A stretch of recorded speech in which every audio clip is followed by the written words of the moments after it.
Entering text on a slide. Entering text on a slide is our next assignment. Fortunately, there is no secret trick or hidden menu on how to do this. In fact, PowerPoint kind of hits you over the head with what you need to do. I have started with a new presentation, and our default first slide will always look like this.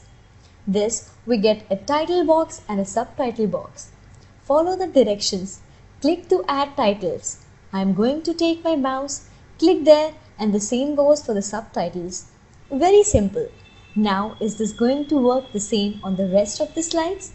Let's take a look. Again, I am going to make sure I am in my Home tab. Go to the Slides group and click New Slide. And hey, looks kind of like the same thing. So I am going to click again.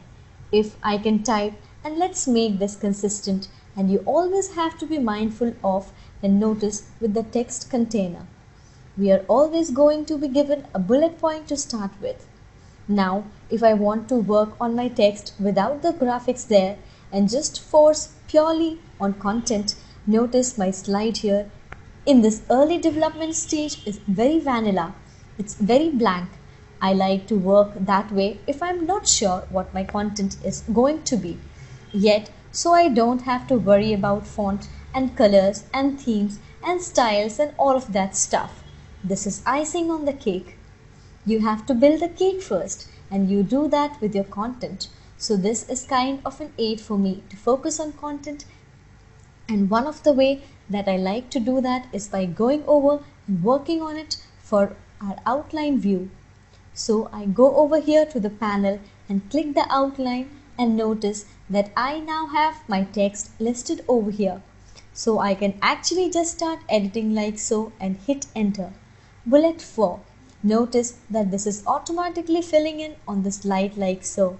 Now if I want to create a new slide, oh, what's happened? I just actually added a bullet point. Well, that's pretty easy to resolve. There are two ways you can do it. Actually, there is one way. There's just one kind of two commands you can use to do that. First is, I'm going to hold the shift key and hit tab, and that's going to go back that up and create a new slide. Again, notice that that slide, wherever the cursor is, that is the active slide in your main window. Now another way to move that back is if I wanted to go over here to my paragraph group, and I can use the indent commands so I can decrease the list level or increase. If I decrease, that's going to make that a slide like so. Those back into bullet points by just clicking the opposite button. I am going to increase the level. Very simple. So you have two ways to work with your text. You can work directly on the slide, or you can go over here and work in your outline view. Again, it's going to depend on your preference. If you are not quite sure about your presentation yet or the content, you are just kind of making this up as you go along like a lot of us do. I might suggest starting to hammer this out, or you first draft in working in outline view. No graphics, just focus on your text, focus on your content, and make sure you have a good solid presentation.